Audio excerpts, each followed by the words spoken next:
আসসালামু আলাইকুম প্রিয় ফুটবল ফ্যান্স। ঈদের ছোট্ট একটা ব্রেক শেষে ফুটবল ফ্ল্যাগ ইজ ব্যাক। অনেক আলোচনা করব, পার্টিকুলারলি ইউরো নিয়ে অনেক আলোচনা চলবে। এতদিন পর্যন্ত গ্রুপ পর্বে আপনারা যতগুলো ম্যাচ দেখেছেন সেখানে ব্রিলিয়ান্ট একের পর এক পারফরমেন্স কিন্তু দেখা গিয়েছে। অনেকে যেমন জামাল মুসিয়ালার কথা বলছেন, অনেকে জুড বেলিংহামের পারফরমেন্সের কথা বলছেন, ইতালির নিকো বারেলা কিংবা তুরস্কের আর্দা গুলার কিংবা এই জার্মানির কথায় যদি আমি বলি তাহলে ইকাই গুন্দোয়ান বা সর্বশেষ ম্যাচে দুর্দান্ত একটা সেভ করা ম্যানুয়েল নয়ার নিশ্চিত করে বলতে পারি আর অনেকের নাম কিন্তু মনে আসছে। এটা একেবারে রাইট মোমেন্ট নয় যে এখন পর্যন্ত ইউরোতে কে সবচেয়ে ভালো পারফরমেন্স দিয়েছেন সেটা জাজ করার। তবে একজন ফুটবলার সম্পর্কে আমি আলাদা করে কথা বলতে চাই, তার গ্রেটনেস সম্পর্কে আলোচনা করতে চাই এবং সেটা শোকেসিং প্রথম দুই ম্যাচে একেবারে ক্লিয়ারলি আমরা দেখেছি। বলছিলাম টনি ক্রুসের কথা।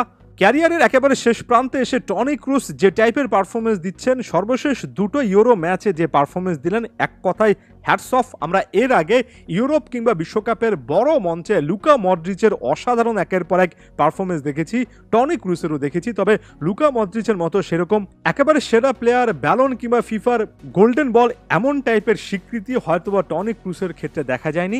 ইউরো সেই মঞ্চটা হতে পারে, ইউরোতে সেই জিনিসটা তিনি পেতেই পারেন। প্রথম দুই ম্যাচে সেটা করে দেখিয়েছেন। জার্মানি যদি অনেকটুকু ডিপে যেতে পারে, টনি ক্রুসের এই টাইপের চান্সেস অনেকটুকু বেড়ে যাবে, কারণ এক কথায় সাবলাইম ফুটবল খেলেছেন। এ জায়গায় এসে আমি অনেককে একটু অনুরোধের সুরেই এই কথাটা বলবো, বিনয়ের সুরে বলছি যে এই কথাগুলো আপনাদের শোনা অনেক বেশি করে দরকার। এমন টাইপের স্ট্যাটিস্টিক্যাল অ্যানালাইসিস একটু চোখ রাখা দরকার আপনার, কারণ অনেকেই আছেন যারা মনে করেন যে ফুটবল মানে শুধুমাত্র গোল, যারা শুধুমাত্র গোল করেন তাদেরকে কেন্দ্র করে আলোচনা হবে। ব্যাপারটা অনেকের মধ্যে এতটাই বেশি করে ডিপ রুটেড বা বদ্ধমূল অবস্থায় আছে যে তারা মনে করেন যে একজন মিডফিল্ডার যেহেতু 6 ম্যাচ 7 ম্যাচ 8 ম্যাচে গোল করতে পারেনি তার মানে তিনি খুব খারাপ খেলছেন। বাস্তবে কিন্তু সেটা না। টনি ক্রুস সেটার আরো একটা এক্সাম্পল দিয়েছেন। দুটো ম্যাচে কোনো গোল করেননি, কোনো অ্যাসিস্ট করেননি জার্মানির জার্সিতে। তবে তার গ্রেটনেসটা কি একটাবার একটু আমরা যদি চোখ মেরে দেখি, UEFA.com এর ওয়েবসাইটের স্ট্যাটসগুলো দিচ্ছি, 97% তার পাসিং অ্যাকুরেসি ছিল। দুটো ম্যাচ মিলিয়ে তিনি যদি 100টা পাস দেন তার মধ্যে 97টা অ্যাকুরেট ছিল। আমরা এই ডিস্ট্রিবিউশনটা একটু দেখবো, অর্থাৎ তিনি বলগুলো কিভাবে নানা জায়গায় পাস দিয়েছেন। সব মিলিয়ে 233টা পাস খেলেছেন, 226টা সেখানে কমপ্লিট করেছেন। 65টা শর্ট পাসের মধ্যে 64টা তিনি একেবারে পারফেক্টলি দিতে পেরেছেন। মিডিয়াম লেংথের পাস, অর্থাৎ খুব বেশি লম্বা পাসও না, খুব বেশি ছোট পাসও না, এমন 153টা অ্যাটেম্প করেছেন, 149টাই সাকসেসফুল দিয়েছেন।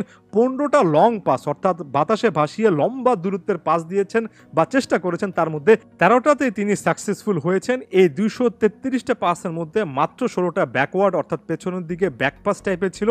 অ্যাটাকিং থার্ড কিংবা ফাইনাল থার্ডে তিনি 46টা পাস জেনারেট করেছেন। একটাবার চিন্তা করে দেখুন, দুই ম্যাচে অর্থাৎ প্রতি ম্যাচে গড়ে 23টা করে তিনি পাস অ্যাটাকিং থার্ডে দিয়েছেন, যেখান থেকে যে কোনো একটা চান্সেস ক্রিয়েট হওয়ার সম্ভাবনা অনেকটুকু বেড়ে যায়। কি প্লে এরিয়া, অর্থাৎ খুবই গুরুত্বপূর্ণ জায়গা যেখানে একটা পাস কমপ্লিট করতে পারলে আপনার দলের গোল করার সম্ভাবনা অনেকটুকু বাড়বে, গেমের কন্ট্রোলটা আপনি নিতে পারবেন। সেখানে তিনি দুই ম্যাচে 32টা পাস পাঠাতে পেরেছেন, প্রতিটা ম্যাচে 16টা করে পাঠাচ্ছেন। এটা ছিল ওভারঅল একটা সামারি। হাঙ্গেরির বিপক্ষে সর্বশেষ ম্যাচে যদি তার পারফরমেন্স দেখেন, সব মিলিয়ে 131টা পাস তিনি খেলা ট্রাই করেছেন, 95% অ্যাকুরেসি সহ। তার চেয়ে বড় কথা, এই ম্যাচে কোচ নাগেলসম্যান তাকে যেভাবে অনেকটা ডিপ লাইং প্লে মেকার হিসেবে কিংবা বলা উচিত একজন হোল্ডিং মিডফিল্ডার হিসেবে খেলিয়েছেন, যতটা তিনি নিচে নেমে অনেকটা সেন্টার ব্যাক পজিশনের আশেপাশে থেকেছেন এবং প্রতিপক্ষের ডিফেন্সিভ স্ট্রাকচার ভাঙার জন্য দুর্দান্ত একের পর এক পাস বাড়িয়েছেন, নানা রকমের রেঞ্জ দেখিয়েছেন। এক কথায় বলা চলে যে এমন টাইপের পারফরমেন্স রীতিমতো চোখে লেগে থাকার মতো, যদি আপনি সত্যিকার অর্থে মিডফিল্ডে একজন প্লেয়ারের দায়িত্ব কি এবং মিডফিল্ডটা কিভাবে গেমটা কন্ট্রোল করতে পারে সে জিনিসটা বুঝতে পারেন। সত্যিকার অর্থে টনি ক্রুস এতটা অসাধারণ, এতটাই টপ ক্লাস একজন মিডফিল্ডার। ধন্যবাদ সবাইকে।